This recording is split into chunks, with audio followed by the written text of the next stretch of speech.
بہت سارے لوگ اپنے مکانوں کی چھتوں پہ دھاتی تاروں کے ذریعے پتنگیں اڑانے کے شغل میں مصروف ہیں، تو اس شغل سے خدا را باز آئیے۔ یہ موقع ایک دوسرے کی مدد کرنے کا ہے، نصرت اور اعانت کرنے کا ہے، نہ یہ کہ مکانوں کی چھتوں پہ کھڑے ہو کے آپ خونی کھیل کھیلیں اور دھاتی ڈور کے ذریعے سے لوگوں کے گلے کٹیں اور لوگوں کو نقصان ہو۔ تو اس سے خدا را ہمیں خود بھی باز آنا چاہیے اور اپنے بچوں کو بھی اس سے روکنا چاہیے، ان کی حوصلہ شکنی کرنی چاہیے۔ ویسے بھی علماء نے کہا کہ یہ جو پتنگ کٹتی ہے تو بچے اس کو لوٹنے کے لیے دوڑتے ہیں اس کے پیچھے۔ تو عمومی طور پہ ہمارے ہاں یہ کہا بھی جاتا ہے کہ میں پتنگیں لوٹ رہا ہوں یا لوٹ کے لایا ہوں، تو شرعاً وہ اس کی ملک نہیں تھی تو وہ کیسے اس کو اپنے پاس رکھ سکتا ہے؟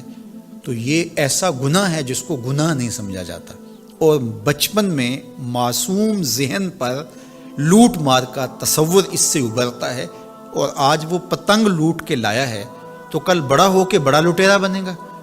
تو یہ ماں باپ کو سوچنا چاہیے کہ پتنگ لوٹنے کا عمل لوٹنے کی ایک مشق ہے، اور بچہ اس کو کوئی برائی نہیں سمجھ رہا اور اس کو گناہ نہیں سمجھ رہا، حالانکہ یہ مال لقطہ ہے۔ اور اگر کسی نے پتنگ لوٹ لی یا ڈور لوٹ لی تو ہمارے فقہا نے لکھا ہے کہ 6 ماہ تک اس کا اعلان کرے، مالک کے نہ ملنے کی صورت کے اندر اس کو صدقہ کرے، وہ خود پھر بھی نہیں رکھ سکتا ہے چونکہ یہ مال لقطہ کے حکم کے اندر ہے۔ تو عمومی طور پہ ہم بچے کو بھی شاباش دیتے ہیں، اس کو بڑا دلیر قرار دیتے ہیں کہ اس نے اتنی پتنگیں لوٹی، آج اس کا یہ کمال ہے۔ تو میاں یہ بچوں کے نفسیات کے اندر لوٹ مار کے تصور کو راسخ کرنے کا ایک ذریعہ ہے پتنگ۔ اس نقطہ نظر کی طرف شاید کبھی کسی کی توجہ نہ گئی ہو، تو اس پہ بھی غور کرنے کی ضرورت ہے۔ میں تو یہ بات کہا کرتا ہوں کہ چلتی ہوئی ٹرالی سے یا ٹرک سے جو بچہ گنا لوٹتا ہے تو اس کو بچے کی بہادری اور فنکاری سمجھا جاتا ہے، لیکن آج جس نے گنا لوٹا ہے تو کل وہ ملک لوٹنے لگے گا، کل وہ اور کچھ بھی لوٹے گا۔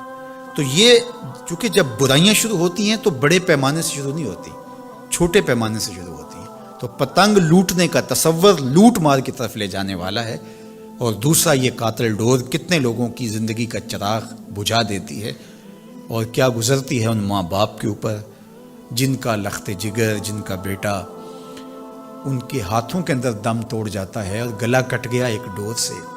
اور ایسے واقعات ہم کتنے سنتے ہیں۔ تو میں گزارش کروں گا کہ اس خونی کھیل سے باز رہا جائے۔